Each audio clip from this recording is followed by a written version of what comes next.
The Tarkin Nebula burned with the cold fire of a billion dying stars, its tendrils of ionized gas reaching across the void like the fingers of some ancient, sleeping thing.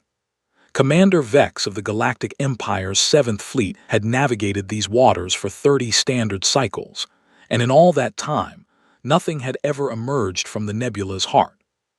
Until today. Confirm the reading, Vex said, his voice carrying the flat authority of a commander who had seen too many anomalies turn into ambushes. His command deck, a vast hemisphere of polished metal and glowing tactical displays, hummed with the quiet efficiency of a warship at alert status.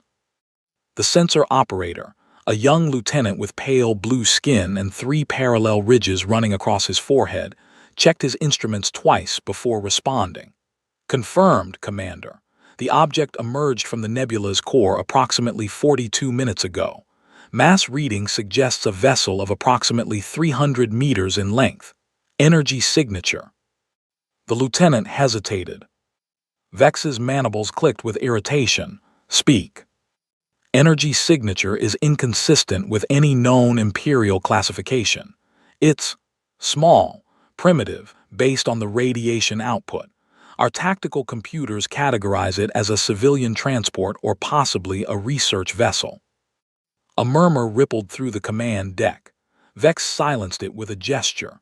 A civilian transport emerging from the Tarkin Nebula, the nebula that has destroyed every ship sent to chart it for the past 800 years.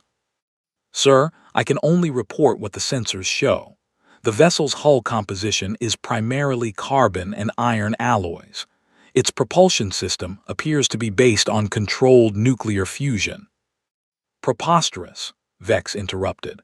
Nuclear fusion went obsolete in the Empire 2000 cycles ago.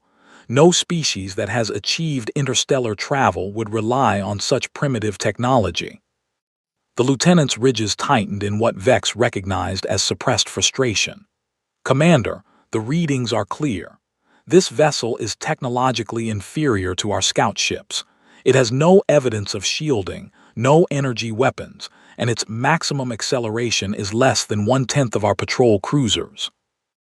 Vex turned his attention to the main view screen, where the sensor data had been translated into a visual representation. The vessel was ugly by Imperial standards, a collection of angular plates and cylindrical sections that looked more like a construction accident than a deliberate design. Its hull was scarred with what appeared to be thermal damage, and patches of metal in different shades suggested frequent, ungraceful repairs. And yet, something about it made Vex's instincts prickle. The ship had emerged from the Tarkin Nebula, a region of space that Imperial scientists had declared impassable. The nebula's gravitational anomalies and radiation storms should have torn any vessel apart long before it reached the core. And this primitive, clumsy-looking ship had done exactly that. Dispatch the Valiant Glory, Vex ordered. Standard interception protocol. I want this vessel captured and its crew brought to me for interrogation. The Valiant Glory was a Maelstrom-class patrol cruiser, equipped with the latest Imperial weaponry and crewed by veterans of a dozen campaigns. Against a primitive civilian transport, the engagement would be over before it began. Standard protocol, Commander. The fleet operations officer, a heavily scarred veteran named Thorn, looked troubled. Should we not attempt communication first? Vex turned his cold gaze on the officer. You question my orders. No, Commander, but the nebula. The nebula is irrelevant. The vessel is primitive and defenseless. We will follow standard Imperial procedure. Demand surrender, disable if necessary, and then determine the value of this discovery. Thorn nodded, though his expression remained guarded. As you command. On the view screen, the Valiant Glory began its approach, a sleek predator closing on prey that had no idea what was coming. Vex watched with satisfaction as the patrol cruiser moved into position, its weapon systems charging and its communication arrays broadcasting the standard Imperial demand. Attention, unidentified vessel. You have entered sovereign Imperial space. Heave to and prepare to be boarded. You will be treated with dignity if you comply. Resistance will result in immediate termination. The human vessel, if it was even crewed by the creatures known as humans, those mysterious beings from the distant reaches of the galaxy, continued on its course, ignoring the transmission entirely. Vex's mandibles clicked again. The Valiant Glory repeated the message, this time adding a warning shot across the human vessel's bow. The projectile, a low-yield plasma bolt, streaked through the void and detonated 50 meters from the human ship's hull. The human vessel changed course. Vex expected it to flee. Any rational species would run from a confrontation with a ship that outmassed them 50-1, outgunned them 100-1, and had the full backing of the Galactic Empire behind it. Instead, the human vessel turned toward the Valiant Glory and accelerated. "Commander, the vessel is on an intercept course," the sensor operator reported, his voice rising in pitch. They're charging us." Vex stared at the viewscreen in disbelief. "They're what?" "Charging, sir, directly toward the patrol cruiser. They have not altered their trajectory." On the viewscreen, the primitive human ship grew larger as it closed the distance. The Valiant Glory fired a second warning shot, then a third. The human vessel ignored them all. "Return fire," Vex ordered, his voice tight with controlled fury. "Destroy that ship." The Valiant Glory opened fire with its main batteries. Beams of concentrated energy lanced across the void, each one powerful enough to tear through the hull of an Imperial capital ship. The human vessel disappeared in a flash of blinding light. Vex allowed himself a moment of satisfaction. "Report." The sensor operator's voice was strangled. "Commander, the vessel is still there. It's still intact." "What?" "Sir, the energy beams. They detonated approximately 50 meters from the hull. Something in the vessel's proximity triggered a deflection pattern. The targeting systems are unable to maintain a lock." Vex moved closer to the tactical display, his claws digging into the railing. "Show me." The display zoomed in on the human vessel, enhancing the image to maximum resolution. What Vex saw made his mandibles go slack with disbelief. The human ship was covered in what appeared to be scars, not battle damage, but deliberate modifications. Panels on the hull had been replaced with flat, matte black sections that seemed to absorb light rather than reflect it. Small emitters dotted the surface at irregular intervals, their purpose unknown.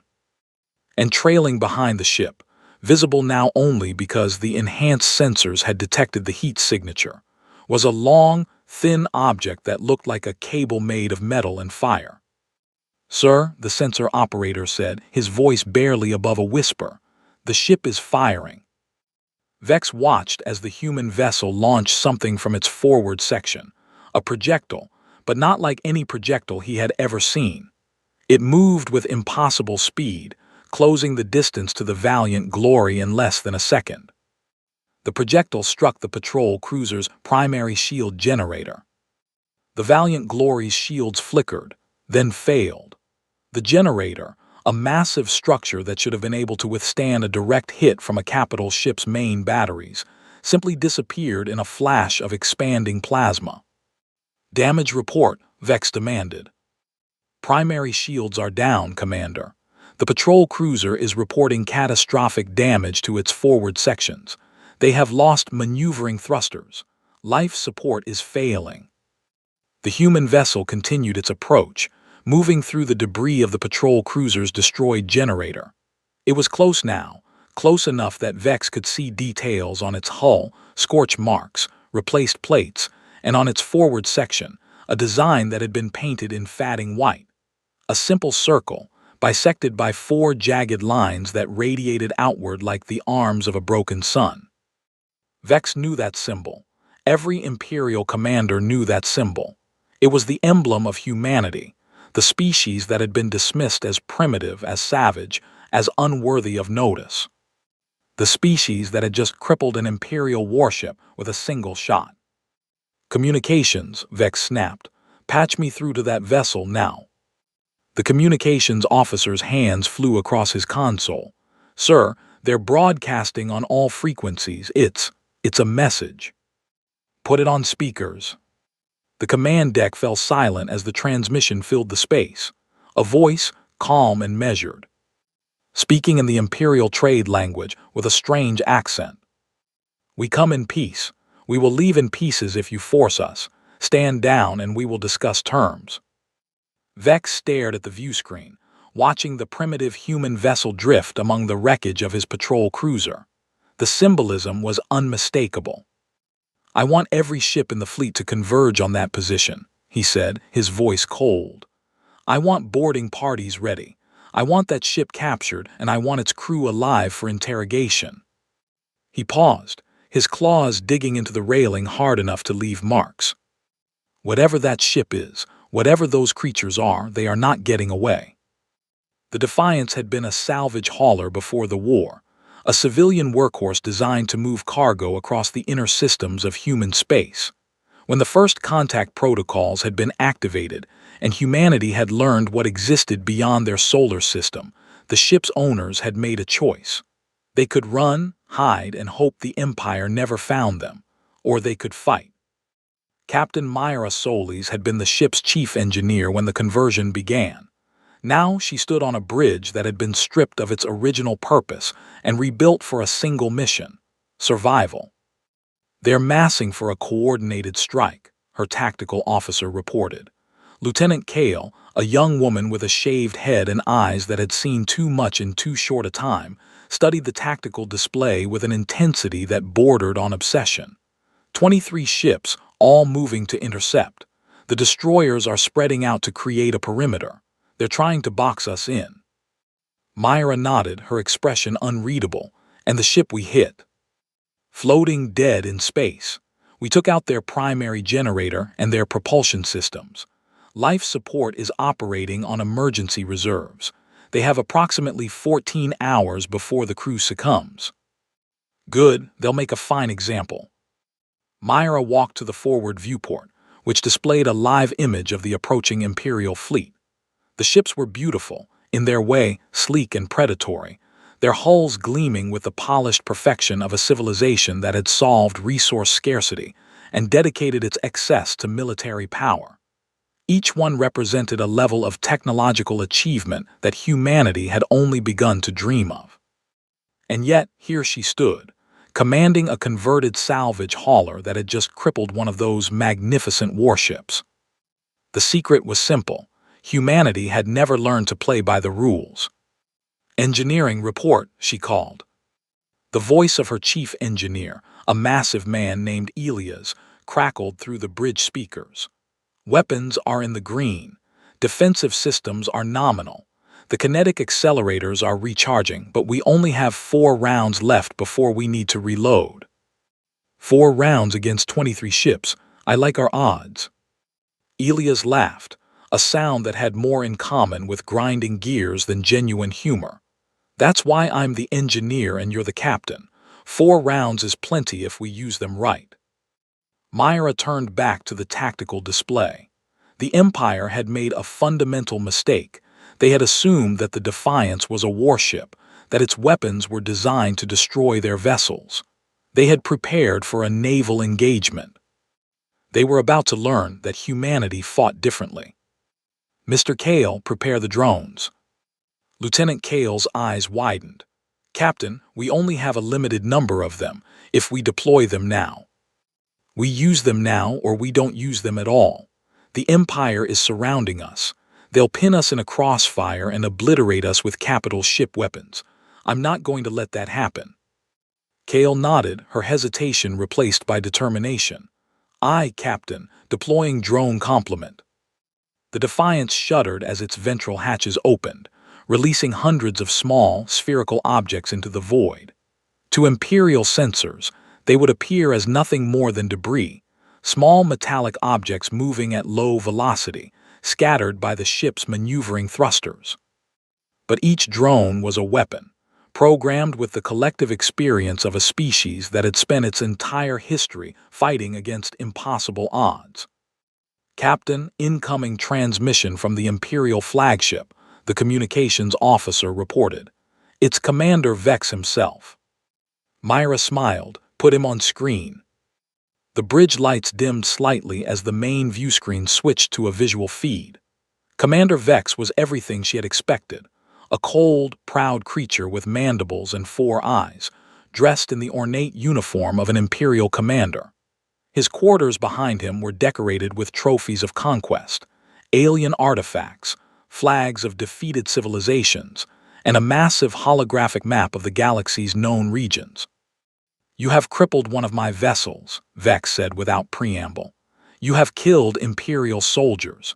You have violated sovereign space. You will surrender immediately and submit to Imperial authority, or you will be destroyed."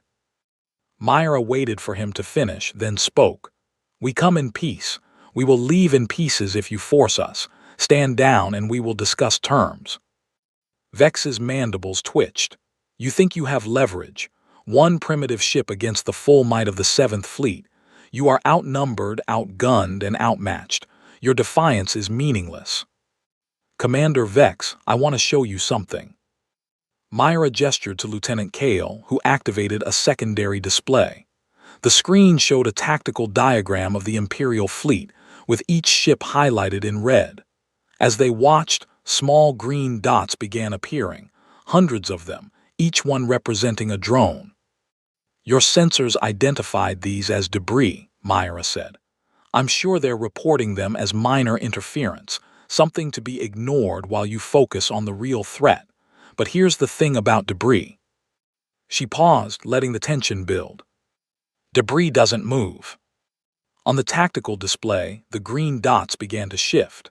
They moved in patterns that defied conventional military logic, weaving between the Imperial vessels with impossible coordination. The drones weren't attacking, they were positioning, preparing for something far worse.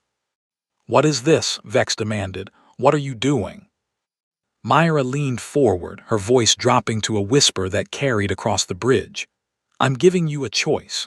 Those drones are loaded with a payload that your ships won't survive. I can detonate them now, or I can call them off. The choice is yours." "You're bluffing." "Am I?" Vex stared at her, his 4 eyes scanning her face for any sign of deception. He found none. "You wouldn't survive," he said. "If you detonate those weapons at this range, your ship will be destroyed as well." Myra smiled, and it was the smile of a woman who had accepted her own mortality long ago. "Commander Vex, you need to understand something about humanity. We don't fight to win. We fight to make sure the other side loses. If I have to destroy my ship to ensure that your fleet doesn't reach human space, I will do it without hesitation." She paused, letting the weight of her words sink in. "Now, are you going to stand down, or are we going to burn together?" The command deck of the Imperator's will fell into a silence so complete that Vex could hear the hum of the ship's power core through the deck plates.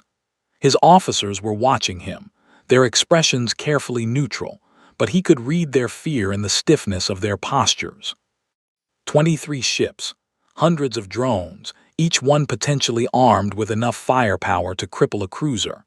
A human commander who had just threatened mutual destruction without a trace of hesitation. The tactical display showed the drones continuing their slow, deliberate repositioning. They were surrounding his fleet like a ring of predators closing in on prey.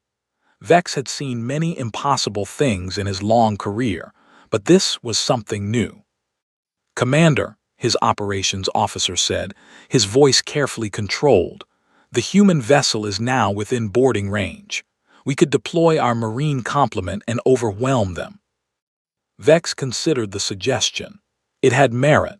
The humans were outnumbered, their ship was primitive, and their crew likely consisted of conscripts and volunteers with minimal training. A boarding action might succeed in capturing the vessel intact. But something stopped him. Something about the way the human captain had spoken, the calm certainty in her voice, the absolute lack of fear in her eyes.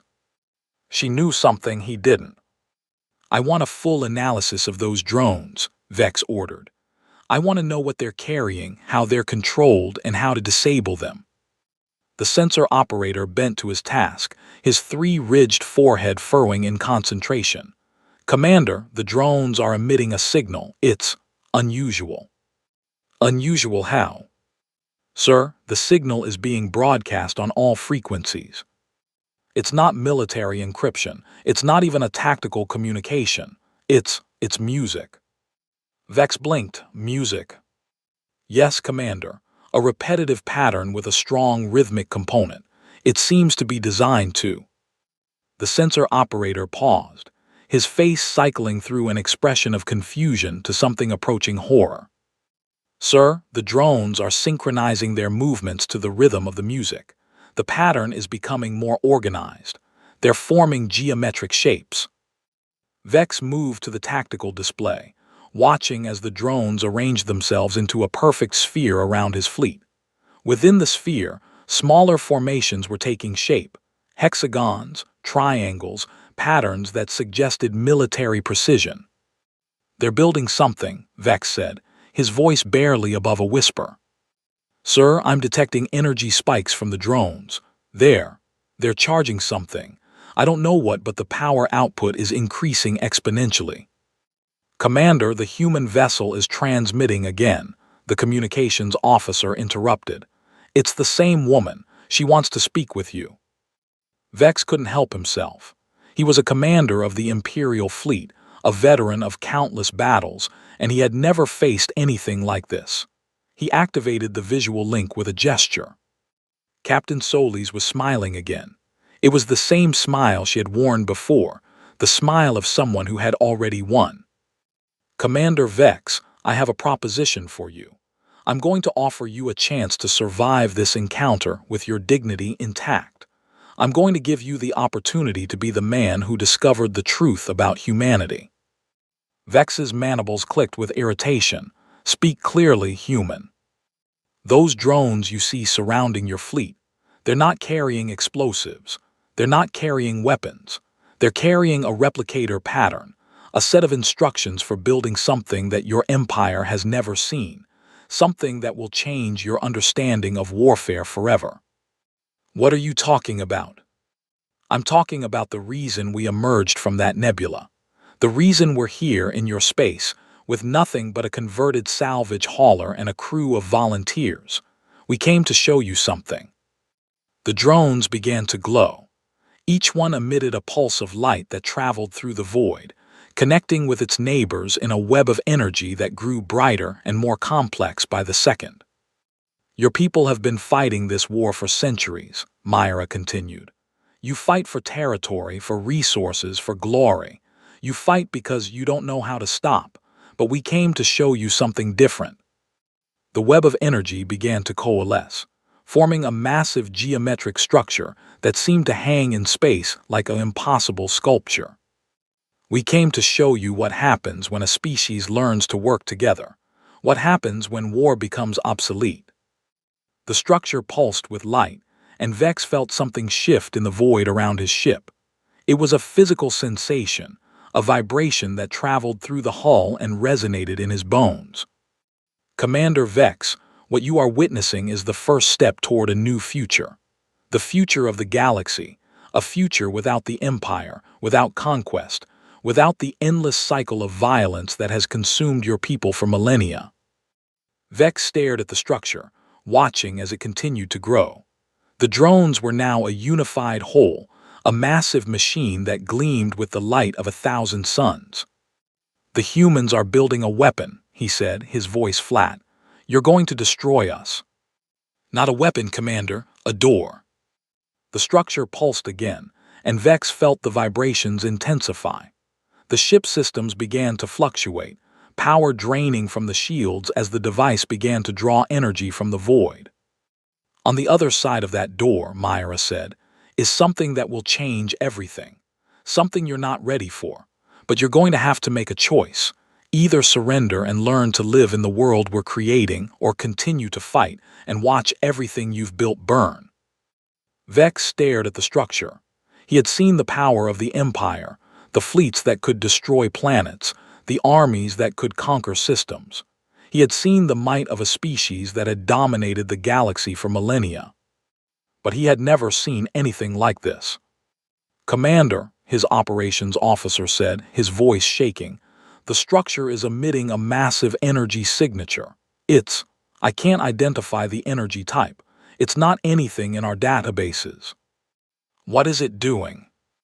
"I don't know, sir. It's just glowing, and the drones are beginning to move again." The geometric structure began to rotate, its surfaces shimmering with iridescent light. The drones moved in perfect synchronization, their formation fluid and organic, like the breathing of some impossible creature. "That's not a door," Vex whispered. "That's a message." "Commander Vex, the human vessel has changed course.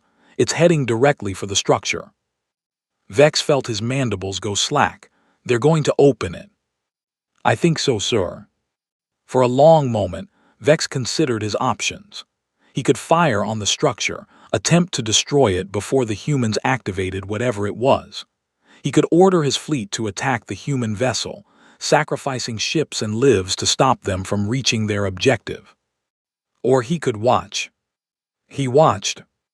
The human vessel approached the structure, its hull bathed in the glow of the geometric formation. As it drew nearer, the structure began to open, sections rotating away, revealing a darkness beyond that seemed to swallow the light. The human vessel disappeared into the darkness. And then the door closed. "Commander, what do we do?" Vex stared at the empty void where the human vessel had been. The drones were gone, the structure was gone, and all that remained was the drifting wreckage of the Valiant Glory and the memory of what he had just witnessed. He looked at his officers, saw the fear in their eyes, the uncertainty that had replaced their confidence. "Get me a connection to the Imperial Senate," he said, "and get me every piece of information we have on human space, all of it." He paused, his voice dropping to a whisper. "Because I have a feeling we're going to need it." The Defiance emerged from the door into a space that defied comprehension. The structure's interior was not empty, as Myra had expected. It was filled with light, not the harsh glare of a star, but something softer, more diffuse, like the glow of 100 moons scattered across an invisible sea. The light moved around them, responding to the ship's passage like water parting around a stone. It was beautiful. It was terrifying. It was beyond human understanding. "Captain," Lieutenant Kale said, her voice hushed with awe, "the sensors are going insane. I'm reading energy signatures that don't match any known classification. There's something here, something huge." "Can you identify it?" It's everywhere. I'm reading structures, vast structures stretching across the entire field of view, but I can't determine their purpose. They're not built like anything we've ever seen." Myra studied the display, trying to make sense of the chaos. The structures Kale was detecting were visible now massive shapes that hung in the void like frozen giants. They were covered in symbols, written in a language that was almost familiar, like a dream half remembered. "The drones," Myra said. "Can we communicate with them? Can they interface with this place?" Kale tried, then shook her head. "The drones are offline. The transition depleted their power reserves. We're alone." "Not alone." The voice came from everywhere at once, seeming to emanate from the ship's walls, from the displays, from the air itself. It was a voice that was both male and female, both young and ancient, a symphony of sound that seemed to communicate directly with the mind. Myra tensed. "Who's there?" "I am the guardian of this place," the voice said. "I have been waiting for a species like yours, a species that can see beyond the boundaries of their own understanding, a species willing to take the final step." "Final step toward what?" "Toward the truth. The truth about the war, about the Empire, about the galaxy itself. Your species has been chosen to carry this knowledge forward, to serve as the bridge between what was and what will be." Myra exchanged a glance with Kale. The lieutenant looked as confused and unsettled as she felt. "We're not here to carry anyone's knowledge," Myra said. "We're here to survive. The Empire is hunting us, and we need to find a way to stop them." The Empire is a shadow of what it once was, the voice said. A faded echo of a greater truth. Your species has the power to bring that truth back to the galaxy, to remind everyone of what they have lost. What do we have to do? Let's simply answer the question that lies at the heart of all existence, the question that has haunted every sentient species since the beginning of time. Myra waited. The voice was silent for a long moment, and then it spoke again. Why do you fight? Myra blinked. That was the question. After all of this, the journey through the nebula, the battle with the Empire, the impossible structure, the question was, why do you fight? Because we have to, she said. Because the Empire would destroy us if we didn't, because we want to survive. That is a surface answer, the voice said. Your species has demonstrated that you fight for more than survival. You fight for meaning. You fight for connection. You fight because you are fighting. Myra stared at the glowing void around her, and she realized that the voice was right. We fight because we don't know how to stop, she said. We fight because we're afraid of what would happen if we stopped. We fight because fighting is all we've ever known. And what would happen if you stopped? Myra considered the question. She thought of the war, of the battles she had fought, the friends she had lost. She thought of the fear and the anger and the pain that had driven her across the galaxy. Everything would fall apart, she said. Everything would change. Yes, the voice said, it would, and that is exactly what must happen. The light around the Defiance began to shift, swirling into patterns that seemed to communicate meaning directly to her mind. She could see images, visions of a galaxy in turmoil, of war spreading across the stars, of civilizations rising and falling in cycles of violence and destruction. This is the true history of the galaxy, the voice said. A history that the Empire has been hiding from its own people, a history that the humans are beginning to discover. Myra watched as the visions played out before her. She saw the birth of the Empire, saw the conquests and the triumphs, the glory that had been built on the backs of enslaved worlds. She saw the rebellion that had been crushed, the hope that had been extinguished. And she saw humanity. "What is this?" she whispered. "What are you showing me?" The truth about why the Empire has been so afraid of humanity, the truth about why they have been trying to destroy you. The visions shifted, and Myra saw something that made her breath catch in her throat. She saw a human ship, not a primitive salvage hauler, but something massive, something powerful, something that looked like a weapon forged from the core of a dying star. "This is what lies beyond the door," the voice said. "This is what the Empire is trying to prevent. Your species has been chosen to inherit the galaxy, to end the war, to bring peace to the stars." Myra stared at the vision, her mind racing. She had seen hints of this, rumors and whispers among the resistance cells, but she had never imagined it was true. "Humanity is more than you have ever been told," the voice said. "You are not primitive. You are not savage. You are a species of survivors, of fighters, of dreamers, and you have the power to change everything." The light began to fade, and the visions began to recede. But Myra knew that she would never forget what she had seen. She would never forget what she had been told. "Now you must make a choice," the voice said. "You can return to the Empire and continue the fight. You can hide, run, and wait for extinction. Or you can step forward and accept your destiny. The choice is yours." Myra looked at her crew. Kale, her eyes wide with fear and wonder. Elias, his massive hands clenched at his sides. The others, frightened and uncertain, but united by a common purpose. "Captain," Kale said, "what do we do?" Myra thought about the question. She thought about the war, the battle, the endless cycle of violence that had consumed her entire life.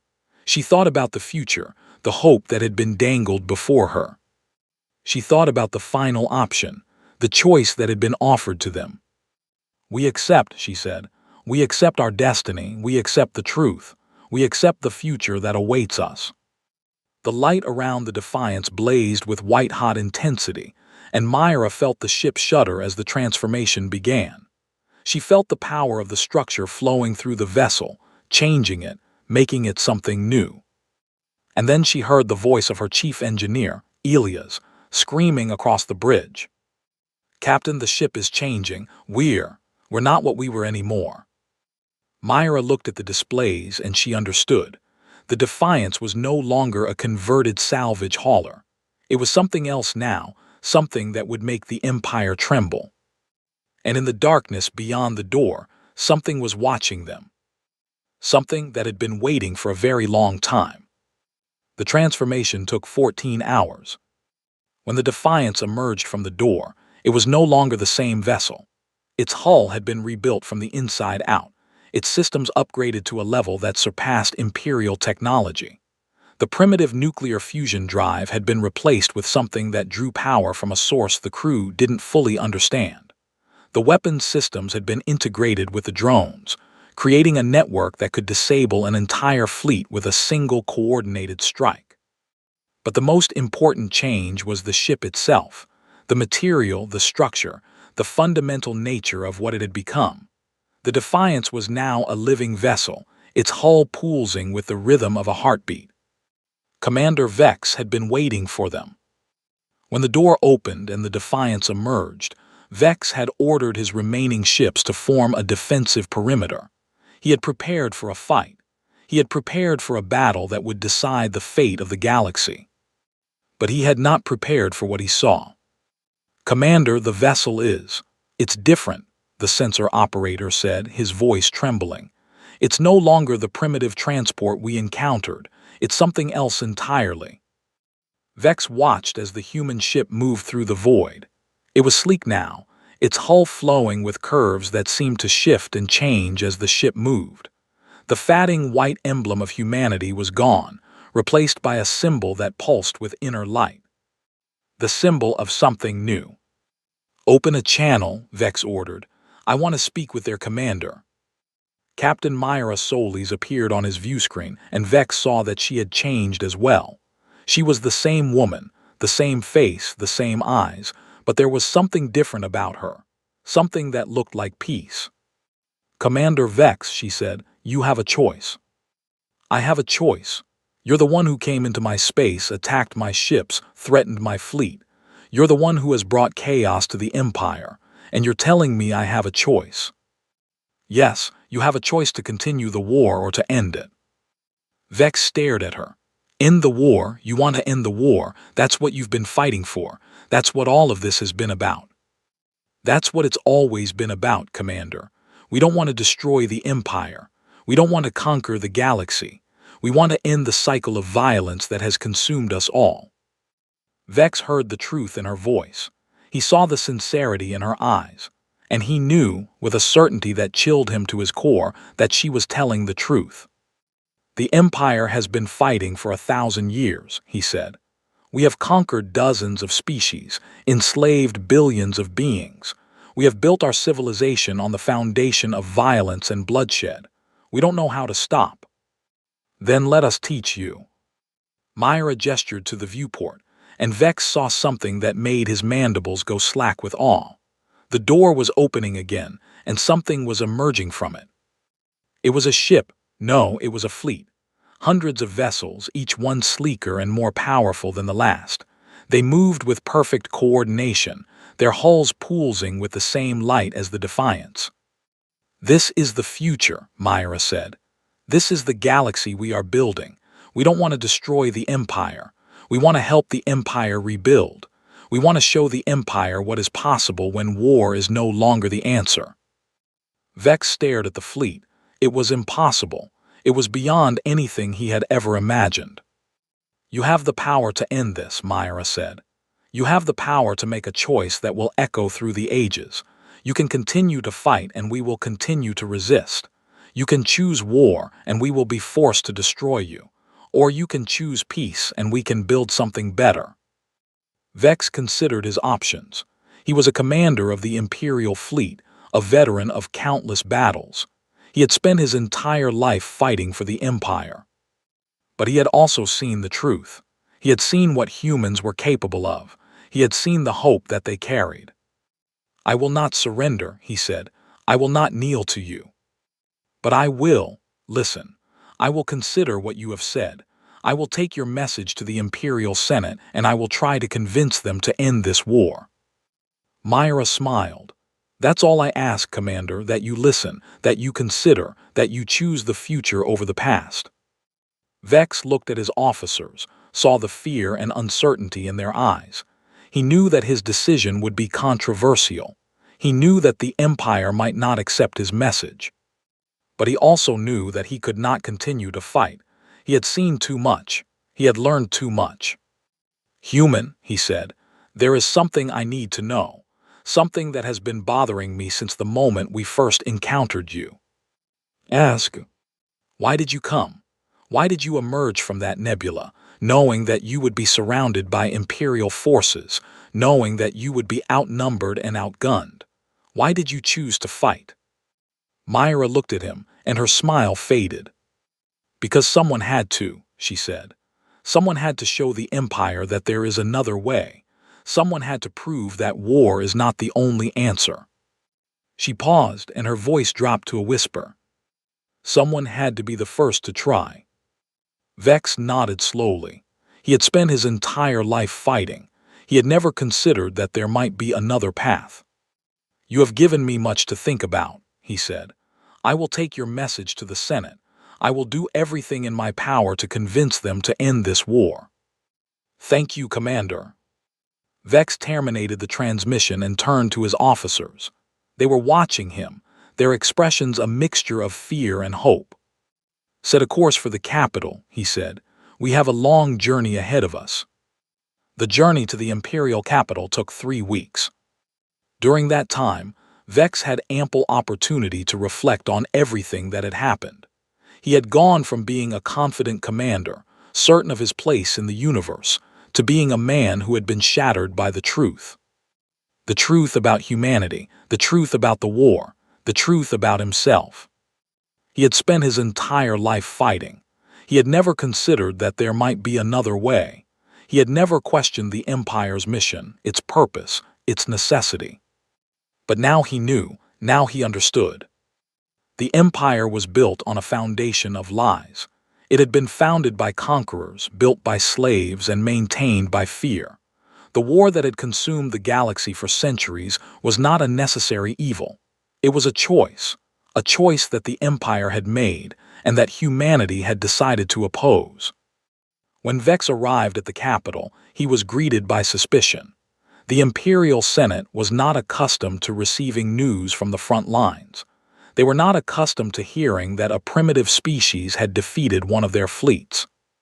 And they were certainly not accustomed to hearing that one of their commanders was advocating for peace. Vex was summoned to the Imperial Senate chambers, a vast hall of marble and gold that had been built to inspire awe. He stood before the assembled senators, their faces cold and accusing, and he told them everything. He told them about the human vessel. He told them about the drones. He told them about the door. He told them about the fleet that had emerged from the void, a fleet that could destroy the Empire in a single battle. He told them that they had a choice. The senators were silent. They had heard his words and they were struggling to process them. Commander Vex, the Senate leader said, his voice cold, you are advocating for surrender. You are advocating for capitulation to a primitive species that we have dismissed for centuries. You are advocating for the end of the Empire. I am advocating for the survival of the galaxy, Vex said. I am advocating for the end of a war that has consumed us all. I am advocating for a future that I have seen, a future that is possible if we are brave enough to reach for it.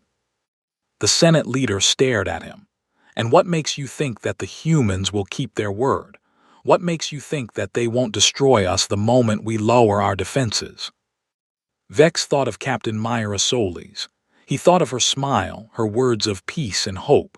He thought of the fleet that had emerged from the door, the power that humanity now possessed. I believe them, he said. I believe that they want peace.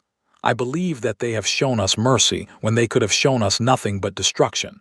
And I believe that we owe them the same mercy. You are a fool, the Senate leader said. You have been seduced by propaganda, by the lies of a primitive species. You have been tricked into believing that there is a choice when there is only one path: conquest. Then we will be conquered, Vex said. We will be destroyed. We will be nothing but a memory, a footnote in the history of a species that we underestimated. And I will be the one who warned you. The Senate leader was silent. He looked at the other senators, saw their uncertainty, their fear. Commander Vex, he said, your words have been heard. Your testimony will be considered, but we will not make a decision now. We will not surrender to fear. We will not surrender to anyone. Then you will surrender to fate, Vex said, and fate will not be kind. He turned and walked away, leaving the senators to their debate. He had done everything he could. He had told the truth. He had pleaded for peace.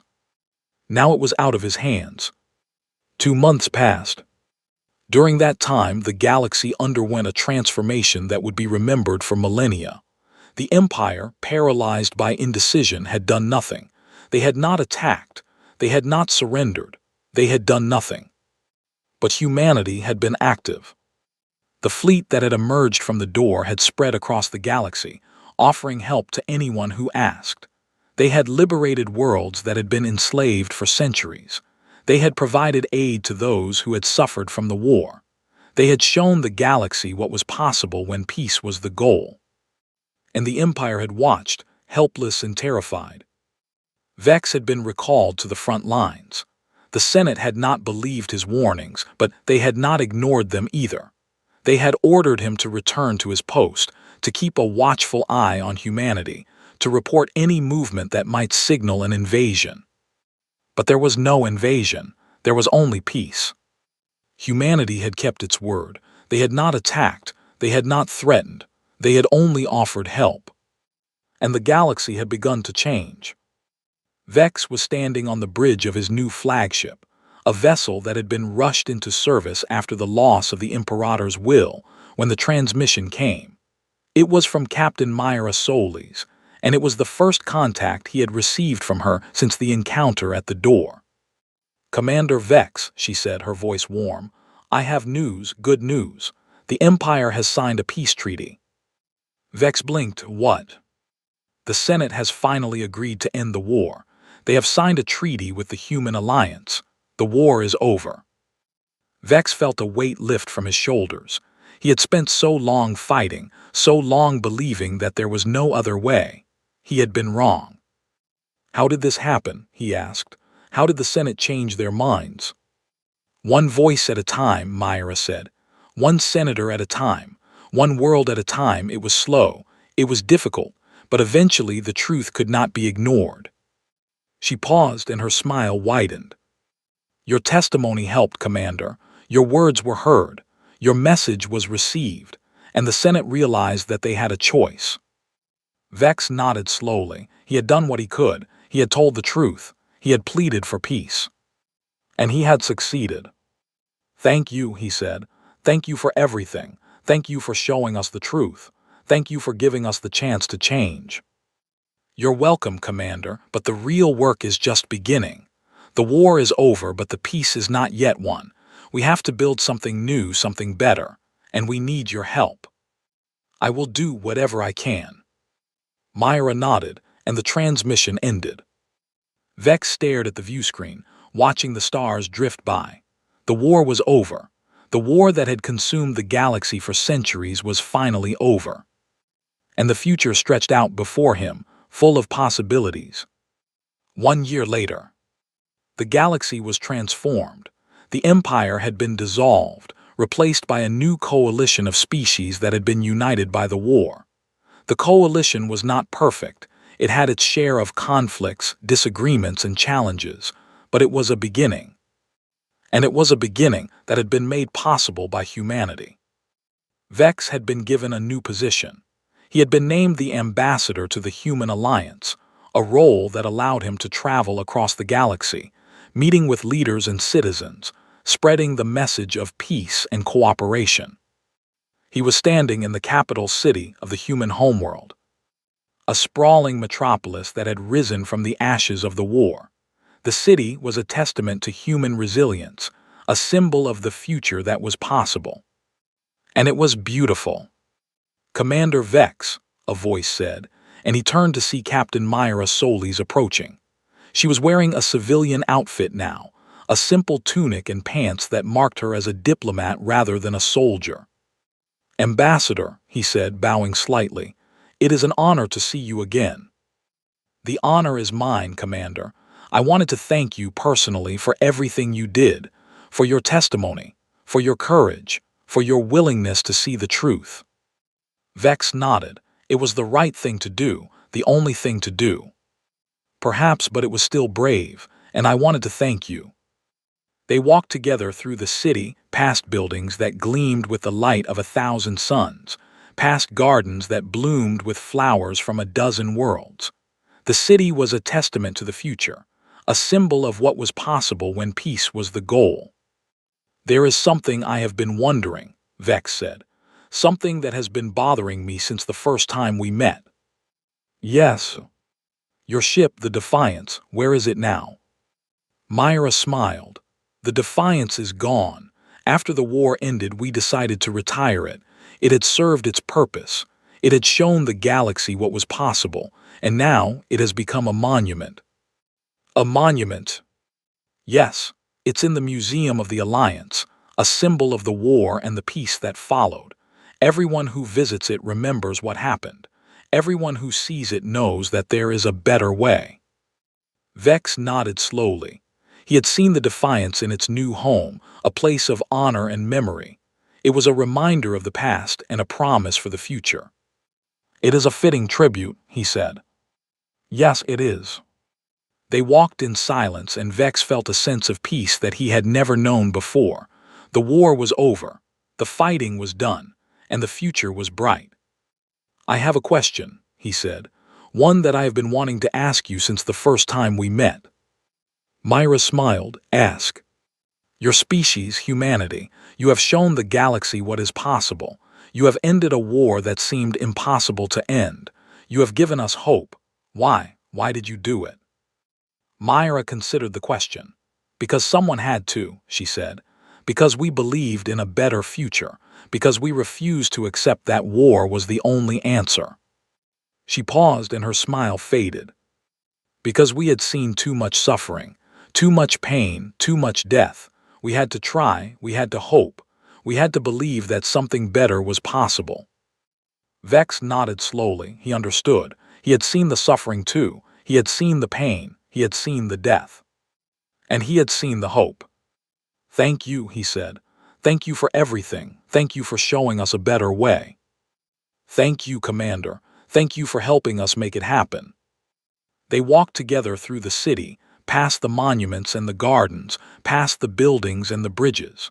The sun was setting, casting a golden glow over everything. And Vex felt a sense of peace that he had never known before. The war was over, the fighting was done, and the future was bright.